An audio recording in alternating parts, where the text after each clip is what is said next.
আমার চতুর্থী সকালটা শুরু হয়েছিল খানিকটা এইভাবেই, এই মেথি ভেজানো জল খেয়ে। যদিও দিনের শুরুটা খুব একটা ভালো ছিল না, কারণ সকাল সকালই ফোন আসে মায়ের পিসি, মানে আমার পিসিদি তো ভীষণ অসুস্থ, তাই মা, মাসি আর মামা একটু সময় নষ্ট না করে দিদুনকে দেখার উদ্দেশ্যে বেরিয়ে পড়ে। তাদের অনেক দূর যেতে হবে, সেই বাঁকুড়া। তাই এই দুদিন গোটা বাড়ির দায়িত্ব আমার উপরে ছিল। তাই চটজলদি যেটা রান্না করা যায়, ভাত আর ডিমের ঝোল রান্না করে বাড়ির সমস্ত কাজ সেরে স্নান করে নিয়েছিলাম।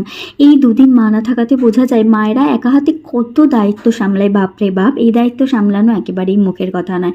তারপর মা সকালে অনেক জামা কাপড় কেচে মেলে গিয়েছিল, বৃষ্টি নামার আগে সেগুলোই তুলে ভাঁজ করে নিয়েছিলাম। তারপর এই যেই ডিমের ঝোলটা রান্না করেছিলাম সেটা দিয়ে লাঞ্চ করে নিলাম।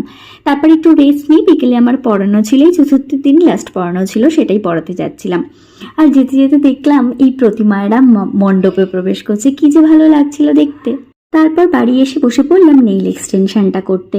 এবার মোটামুটি করার ইচ্ছে ছিল না, তবু ভাবলাম একটু করি। যাই হোক, এই সিম্পলের মধ্যে এটা করেছিলাম, অবশ্যই জানিও কিন্তু কেমন হয়েছে। তারপর রাতে সমস্ত কাজ সেরিয়ে ডিনার করে আমি নিজে একটু ফ্রেশ হয়ে খেয়ে নিচ্ছিলাম গ্রিন টি। সারাটা দিন ভীষণ হেডেক কাটলো, আর মাকে তো ভীষণ মিস করছিলাম, আর তার সাথে দিদুর শরীরও ভীষণ খারাপ, তাই জন্য মনটাও খারাপ ছিল।